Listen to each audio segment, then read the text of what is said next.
저 김재섭 당선자님께 궁금한 게 지금 이제 박영선 총리, 양정철 실장에서 이제 파장이 큰데 김재섭 당선자가 생각하는 3년 남은 윤석열 대통령의 그 총리나 비서실장 어떤 분이 왔으면 좋겠어요? 저는 사실은 김부겸 총리설 나왔을 때 괜찮다고 생각했거든요. 예, 굉장히 괜찮은 인사다라고 생각이 됐고 저희 쪽에서도 거부감이 없고 민주당 쪽에서도 거부감이 없는데 이제 김부겸 총리만 거부감을 갖는 그런 상황이어서 양 진영 모두가 동의할 수 있고 그것이 국정운영 방향성에서 좋다고 양 진영이 판단한다 그러면 김부겸 총리도 거국적인 결단을 내려주시면 좋겠다는 생각입니다. 아니 김부겸 제가 전화를 해봤는데 김부겸 총리한테 전화했더니 그 총리 설 때는 쓸데없는 전화하지 말고 끊어. 이분은 이제 원래는 그 선발 투수를 생각을 하고 있는데 패전 처리 투수를 하라 그러니까 기분이 나쁘신 거죠. 그만큼 이제 윤석열 대통령이 이제 총리나 비서실장 고르는데 인물난을 겪고 있다는 반증이기도 하죠. 그런데 이제 총리 인선과 비서실장 인선이 지금 현재 폭탄 돌리기처럼 돼 있잖아요. 레임덕에 빠진 대통령의 그 참모를 안 하려고 지금 발을 빼고 있는 거 아닙니까? 그러니까 원희룡 그 장관 같은 경우에도 비서실장 제안설이 있었는데 알고 보니까 정무수석 제안했다는 그런 보도가 있었잖아요. 원희룡 장관 측에 얘기해 보니까 맞는 것 같아요. 그런데 본인은 굉장히 서운해 하더라고요. 정무장관 제안 받은 거에 대해서.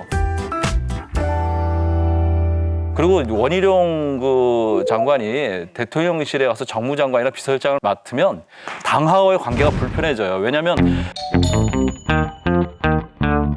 당 전당대회를 여는데 지금 가장 유력하게 좀 거론되는 부분이 나경원 대표가 지금 벌써부터 몸풀고 있잖아요.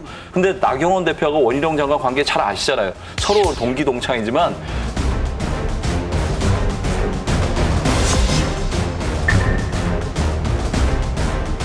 경쟁 관계예요. 그렇게 되면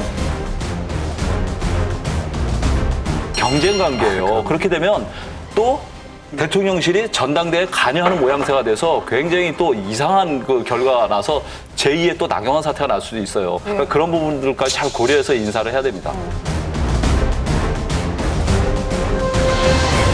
근데 정치권 일각에서는 문정부 인사를 기용할 거면 차라리 유승민 전 의원이 낫지 않냐 이런 얘기도 있거든요.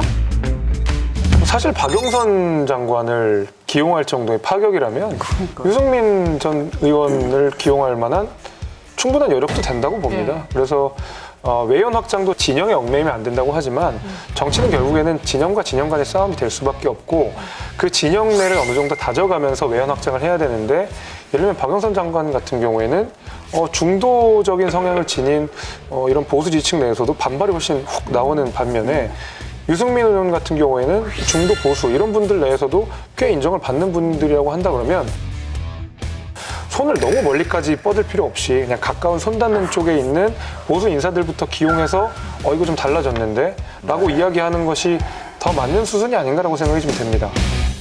유승민 그 전 의원 같은 경우에는 지금 뭐냐면 대통령이 대선 과정에서 경선 과정에서 자기랑 그 라이벌을 이뤘던 또는 자기를 공격했던 사람들에 대한 굉장한 반발 내지는 그 지무의심이 느껴질 정도거든요. 그런 개인적인 사감이 강하게 남아 있는 것 같고 두 번째로는 이분이 좀 뭐랄까 보수층 내에서 배신자로 찍힌 거예요. 그렇게 그냥 낙인이 브랜드가 찍혀가지고 저도 좀 황당한데 왜냐하면 당시에 그때 박근혜 전 대통령 출당시킨 게 홍준표 대구시장이었거든요. 근데 그 죄를 갖다 모두 이분이 뒤집어 쓰고 있어가지고 그걸 아마 이제 극복하기가 힘든 것 같고 왜 이분을 기용을 안 하는지 모르겠거든요. 이번 총선 때도 그렇고 그 전부터도 그렇고 이분을 기용했으면 정말 굉장히 폭이 넓어졌을 텐데. 아니 사람의 본성이라는 게 사실은 보면 내부에서 자기를 괴롭힌 사람이 더 미운 거거든요. 감정이 더 생기지. 그리고 윤석열 대통령이 간절하다. 그 간절하면 손을 더 길게 간절하게 뻗어야 되잖아요.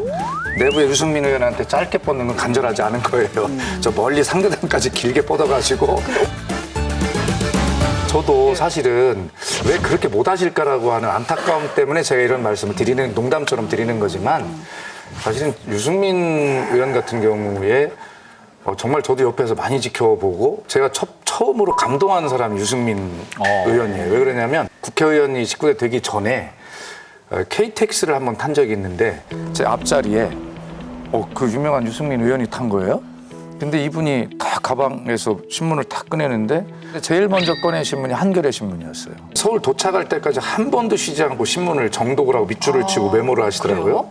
그래서 이게 그 어떤 상대 진영의 논리나 먼저 이런 보고. 것들을 먼저 다 받아들이려고 하고 공부하고 그리고 나서 안쪽으로 눈을 가지고 이걸 보시는구나. 그래서 굉장히 균형 감각이 저래서 생겼구나 이런 생각을 저는 하게 되거든요. 그런데 하여튼 저도 안타까운 게 왜 유승민 의원 같은 그런 카드를 대통령께서 좀 품어서 크게 쓰지 못할까라고 하는 안타까움이 사실은 이런 혼란스러운 카드보다는 그 카드가 훨씬 더 효율적이겠다는 생각을 저도 하면서 지금 그 안타까운 마음으로 얘기를 하는 겁니다.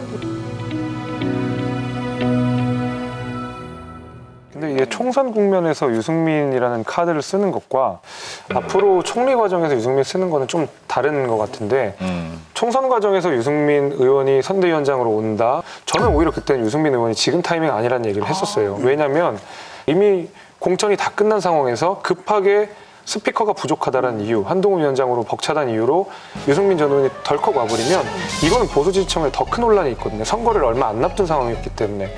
그래서 저는 오히려 좀 너무 늦어버렸다라는 이야기를 했는데 지금은 어떻습니까? 지금은 아직 물론 보수 지지층 내에서 반발이 상당할 거라고 생각합니다. 저도 거기에 동의를 하고 있고 그러나 대통령이 사람으로서 그리고 말로서 방향성으로서 대대적인 쇄신의 의지를 보여줘야 되는 그런 상황이 된다고 한다 그러면 박영선이라고 하는 멀리 계신 분보다도 조금 더 손에 닿는 유승민 카드를 만지작하는 것도 어떤 변화, 쇄신의 의지를 보여주는 좋은 모습이 아닐까라고 저는 생각해 봅니다. 제안할 가능성이 제로인데요. 뭘 그걸 얘기해요. 왜 제로입니까? 뒤끝이 강하지 않습니까? 총선 과정에서도 뭐 수도권에 뭐 차출하자라는 얘기가 있었잖아요. 그리고 총선이 좀 불리한 국면으로 갈 때 어떤 얘기가 나서 선대위원장으로 해서 역할을 좀 맡기는 또 얘기가 나는데 전부 다 뭐 그냥 하나의 가설이고 그분들의 얘기도 하고 국민의힘 당 지도부 한동훈 비대위원장 자체도 다 무시했거든요. 근데 이제 와서 또 총리를 하라든가 이런 가능성은 거의 없다고 봅니다. 일단 유승민 대표를 제가 한 2주 전인가 잠깐 뵙고 얘기할 기회가 있었는데 본인은 이렇게 얘기하시더라고요. 자기는 더 이상 이 정부에서 무엇을 할 생각이 없다. 그냥 윤석열 정부의 건전한 비판자로 남겠다. 딱 그렇게 말씀하시더라고요. 지금 이제 이런 게 있거든요. 뭐 그런 얘기를 했더라고요. 중도는 확장하는 게 아니라 견인하는 거다. 이런 말을 하는 사람들이 있는데 뭐 우리가 뭐 뭡니까 고장만 찹니까 견인을 하게 고장만 찹니까 견인을 하게 그다음에 자기들 주제가 견인할 주제나 됩니까? 왜 엔진이 고장났는데 그러니까 이런 식의 생각을 하는 거예요. 우리가 그러니까 소금이 짠맛을 잃어버리면 뭐가 되느냐라고 해서 그래서 지금 짜고 소금 덩어리가 됐는데 여기서도 또 그것도 그 정체성 따지고 저는 좀 그거는 좀 아닌 것 같거든요. 넓게 써야 되는 거고 그다음에 내각 같은 경우에는 내각을 운영하는 거 아니겠어요? 총리든 아니면 장관이든 그 분야의 전문성이 중요하지. 그 사람의 소속이 어디냐 이런 것까지 따지고 하면 사람 쓸 사람이 없습니다. 게다가 또 보수 진영에 또 인물이 이렇게 많은 것도 아닙니다. 민주당은 집권을 그 전에 10년을 했잖아요. 그다음에 압승도 하고 그래서 인물도 많은데 라고 하는 걸 보면은 저는 참 이분들 참 그 태평하다는 생각이 들어요. 재미난 얘기가 하나 있는데 지난주에 그 야구계, 프로야구계에 굉장히 화제가 된 그 사건이 하나 있었어요. 그 롯데자이언츠가 지금 계속 연패에 빠져 있잖아요.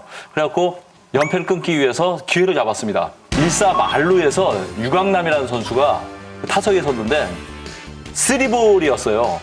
그러면 대부분의 그 타자들이 한 번 기다리거든요. 근데 유강남 선수가 80억 대형 FA인데 이 상황을 자기가 해결하겠다고 스윙을 해버립니다. 기다리지 않고. 스윙을 해버립니다. 기다리지 않고. 그리고 병살탈출하고 경기가 끝나버렸어요. 그리고 바로 2군 갔습니다.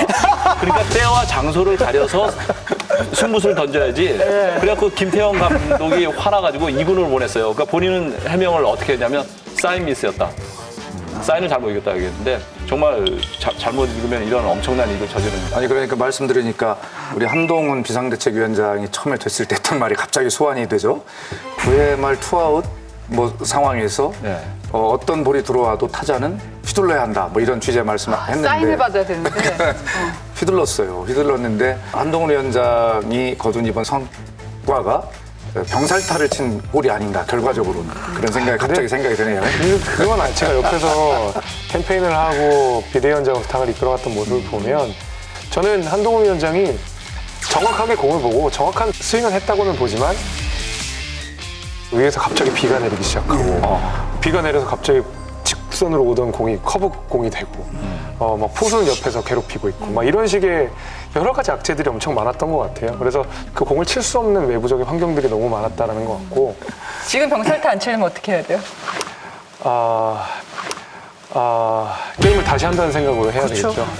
다시 한다는 생각으로 해야 그렇죠. 되겠죠. 새로운 처음부터 다시. 그럼요. 여러분, 여기를 눌러서 구독을 해주시면 강적들 컨텐츠를 빠르게 만나보실 수가 있습니다. 알람 설정도 잊지 말아주세요.